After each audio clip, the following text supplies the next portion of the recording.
प्यारे बच्चों, welcome again to our channel बच्चों की दुनिया।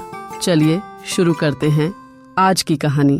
चलो तैयारी कर लो, हम गर्मियों की छुट्टियों में कन्याकुमारी जा रहे हैं। जैसे ही पापा ने ये कहा, गुड्डू तो खुशी से नाचने लगा। गर्मी की छुट्टियां इसीलिए तो खास होती हैं, हर साल नई जगह देखने घूमने को मिलती है। मम्मी ने कुछ टेढ़ा टेढ़ा देखा, पर उस वक्त कुछ नहीं कहा। अगली सुबह उठते ही गुड्डू बोला, माँ, मैं अपना सामान पैक कर लूँ। मैं अपना डायनासोर साथ लेकर जाऊंगा। अच्छा, और तुम्हारा हॉलिडे वर्क इस बार कौन करने वाला है, तुम्हारे माँ या पापा? गुड्डू खिखी करके हंस दिया। माँ, आप भी ना कितनी मजाकिया हो। वह तो मेरे बचपन की बातें थी ना, अब तो मैं बड़ा हो गया हूँ।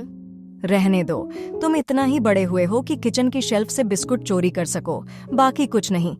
अरे आप तो खामखाए ही इतना नाराज हो रहे हो। नो वरीज, मैं कर लूँगा पूरा हॉलिडे वर्क। अब तो मुस्कुरा दो। कर लूंगा क्या होता है, अभी बैठ जाओ। और फ्लाइट में बैठने से पहले ये सब फिनिश होना चाहिए, बाद में रोना धोना नहीं चाहिए। गुड्डू कुछ देर के लिए पढ़ने बैठ गया, पर जैसे ही मम्मी काम में बिजी हुई, खेलने भाग गया। ऐसा रोज होने लगा। गुड्डू को पढ़ने बिठाया जाता, वह सो जाता, या फिर उसे भूख, टॉयलेट, वॉशरूम, पैरों में दर्द सब होने लगता। मम्मी उसकी इन आदतों से परेशान होने लगी। घूमने जाने की डेट पास आती जा रही थी।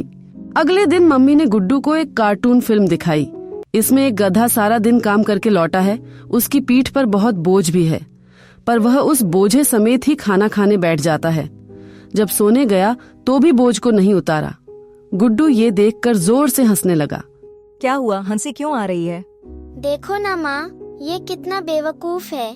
पहले पीठ से बोझा उतारना था, फिर आराम करता, मजे से बैठकर खाना खाता। तुम भी तो ऐसे ही हो ना, सारी छुट्टियों में ये बोझा लेकर घूमते रहोगे कि हॉलिडे वर्क करना है, हॉलिडे वर्क करना है, पर करते नहीं। पापा ने जब ये सुना तो उनकी हंसी नहीं रुकी और फिर मम्मी भी हंसती। सिर्फ गुड्डू ही मुंह बना रहा था। अगर आपको कहानी पसंद आई है तो प्लीज कहानी को लाइक और शेयर जरूर करें।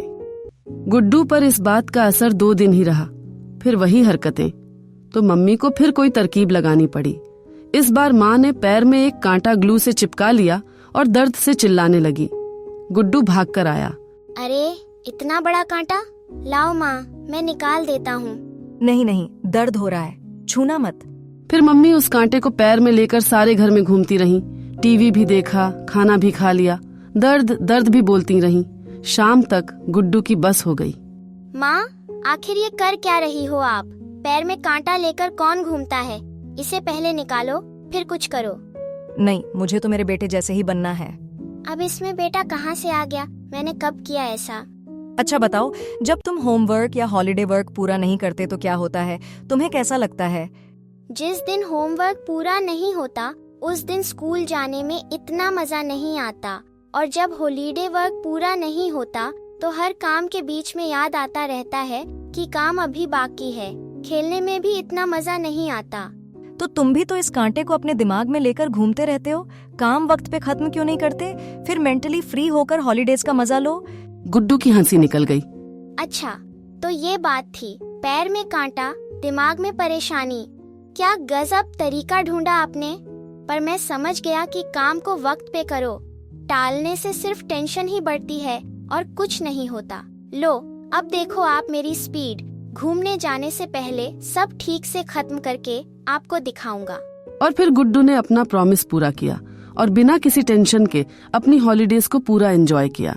तो समझे बच्चों, किसी भी काम को कल पर टालना एक बुरी आदत है, और कभी कभी टालते टालते हम इतना काम इकट्ठा कर लेते हैं कि वह हमसे फिर होता ही नहीं। तो समय पर काम, समय पर खेलना ही बेस्ट है। मुझे यकीन है कि आज भी कहानी आपको बहुत पसंद आई है, तो प्लीज इसे लाइक और शेयर जरूर करें। हमारे चैनल बच्चों की दुनिया को सब्सक्राइब करना ना भूलें।